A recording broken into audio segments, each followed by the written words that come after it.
Hey, what's up guys? Before the video starts, I just want to explain the format that I'm going to try out. The first half is the usual training vlog where I show some training clips and do some talking about training. So if you're here only for the training, you can stop about halfway through the video. The second half is a vlog. I recently went on a mini camping vacation trip, and in the vlog I just try to show you guys some of the food I ate and some of the activities I did. So I'd appreciate any kind of feedback. Let me know if you like this format or not, or if you prefer the training and the vlogging to be completely separate videos. As always, I appreciate you guys watching and commenting. I may not always have time to get back to every comment right away, but I do make it a point to always try to write back. So anyways, moving on. For bench day, I only filmed the last set because the gym was getting pretty crowded, and I could feel that people get uncomfortable if they see me filming them. So I did 6 sets of 5 with 203.75 pounds. It was super easy. I got through the whole thing, warm-up included, in about 12 minutes, and I got 12 reps on the last set. I definitely could have gotten more, but the point isn't to grind close to failure week after week. The point of the last set is to just allow for some auto-regulation and to get more. Look at this. See what I mean by the gym getting crowded? Anyways, just allow yourself more volume. Not necessarily to test yourself. And I always try to pause the reps. I think it's actually easier to practice using leg drive and to practice staying in control with paused reps. It just helps me stay tight like a tiger. And I found that if my paused benching goes up, so does my touch and go, but it doesn't necessarily work the other way around. For the secondary exercise on bench day, I decided to swap out the standard dumbbell shoulder presses for the Arnold press.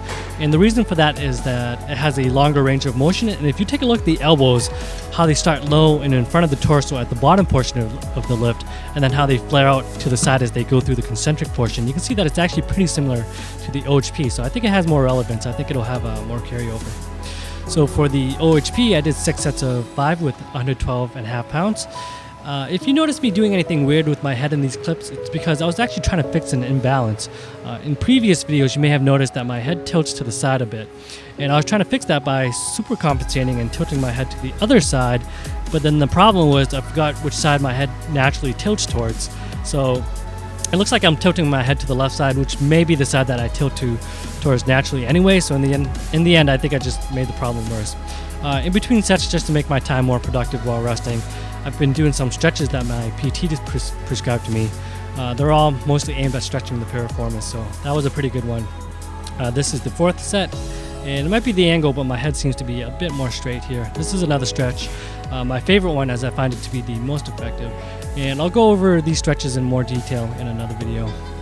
And because I was so focused on trying to fix my head problem, the actual exercise was a little bit harder than necessary as a result. This set looks okay here. I usually try to block the mirror or try to face away from it, but just for that set, I just wanted to get a back angle. This is the final set, which is a plus or AMRAP set. And the goal here is to get as many reps as possible while trying to stay ideally 2 to 3 reps of shy of failure, at least during the accumulation phase. And I'll spare you guys the suspense and burden of having to count. I got 10 reps, spoiler alert. Which doesn't seem like much at this weight, but it is double the amount of mandatory reps, and also done after being fatigued from 5 previous working sets. So nothing too exciting. A lot of times you're not going to be setting exciting PRs or making drastic gains. Sometimes you just got to chip away and put in some good solid work and let that build up over time. Training gets tougher and tougher at this stage because this is where it really tests your patience. Like during the beginner all the way up to the beginner intermediate stage, you're basically setting PRs every day, week, or month, So you get that consistent exposure to that high, that PR high. But beyond that phase, it might take like a full macro cycle or a few months to set a PR.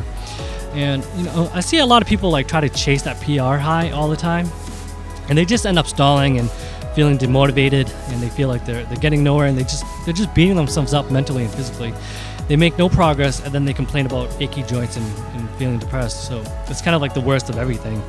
I spent a lot of time doing linear programs, like linear progression programs, and I always think that I can hit a certain goal by a certain date, like hit a certain weight, like within a given amount of time, which is great. Goals are great. I'm not saying that don't set goals, but as I progress more and more, I find that sometimes you're going to fall short of reaching your goals because you can't predict strength or muscle gains. There's just too many variables in the way. Despite what CT Fletcher says, you can't command a muscle to grow. You know, you can't force muscle growth either through training or nutrition or anything else for that matter. Well, maybe except steroids. But Eric Helms described training and nutrition in a way that I think really makes sense. He says it's permissible. And what I think he means by that is that through intelligent training and nutrition, you give your muscles the opportunity to grow. Being in a caloric surplus and using progressive overload, you give your muscles the nutrition and stimulus it needs to grow. You're giving them what they need. You're not forcing them. You're allowing them. You know, you're presenting them the opportunity. And up to a certain point, there's diminishing returns, and it doesn't matter how much volume you give your biceps or how much food you eat. If you overdo it with either training or eating, you're probably just going to have elbow problems and just be fatter. All the meanwhile, your bicep will be the same size as if you had just given yourself the right amount of calories and volume. So that's the hard part, finding the sweet spot. So in training terms, it's finding your maximum recoverable volume. People like to abbreviate it MRV. In nutritional terms, I think the scientific term is don't be a fat fuck. So anyways, that's it for the training portion of this video. Stick around for the vlog if you're interested. I'm trying to get better at making more interesting vlogs. So yeah, thanks for watching, guys. I'll talk to you guys later. And until next time, keep putting in the good work, keep chipping away, and always remember to put your goddamn weights away. The fuck?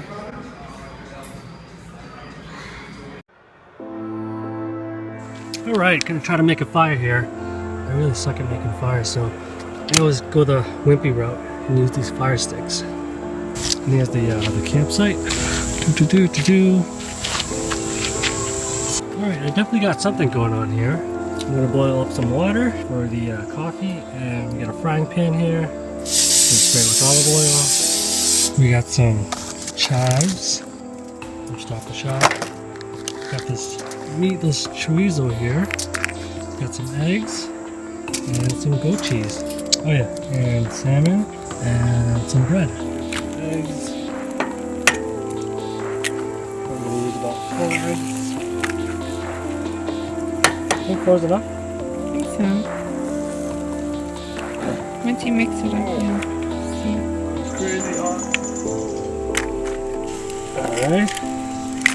And then throw in the chives. Here we go. I really got this fire started, didn't I? Now mix this real fast.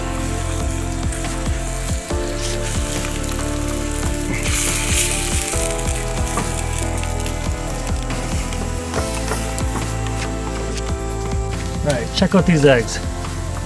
Booyah, baby. Okay, eggs are done. Now we got the Alright, eggs are done. Now we got the chorizo cooking. And we're gonna try to toast up the bread. Water is still boiling. Alright, the chorizo came out pretty good. Now we're just waiting on the bread to toast a little bit more. Alright, so this came out pretty well. Here are the eggs. We got goat cheese on this side. Bread is nice and toasted. I'm gonna put salmon on this in a second. We got coffee here for the bae. She's drinking Nescafe French roast with this Coffee Mate stuff. I'm not really much of a coffee drinker, so I got this thing here. Boathouse Farms Daily Greens. And check out the micros.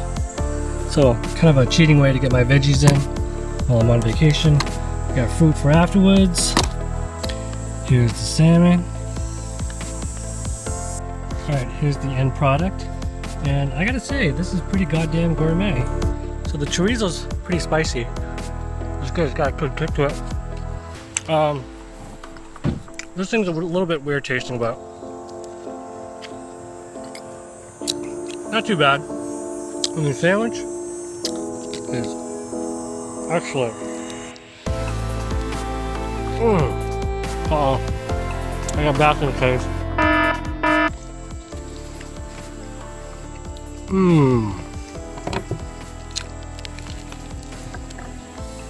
So this is actually kind of growing on me. It's pretty good actually. So what's inside of it? We got some kale, spinach, and romaine lettuce? That's freaking weird.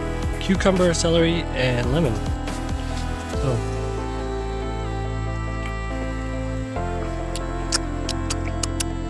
a bit weird at first, but it kind of grows on you. Oh, you're weird at first. Huh? We got some fruit.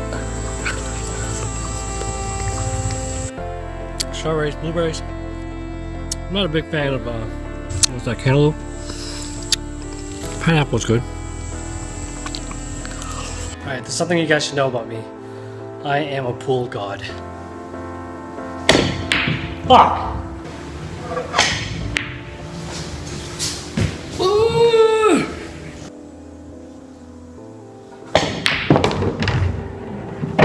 Alright, so here's the shot. From here to there.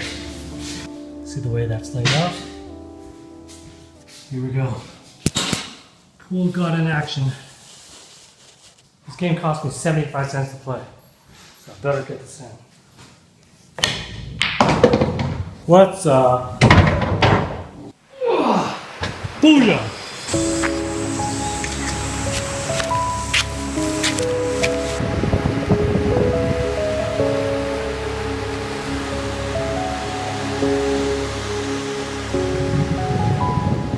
What is this?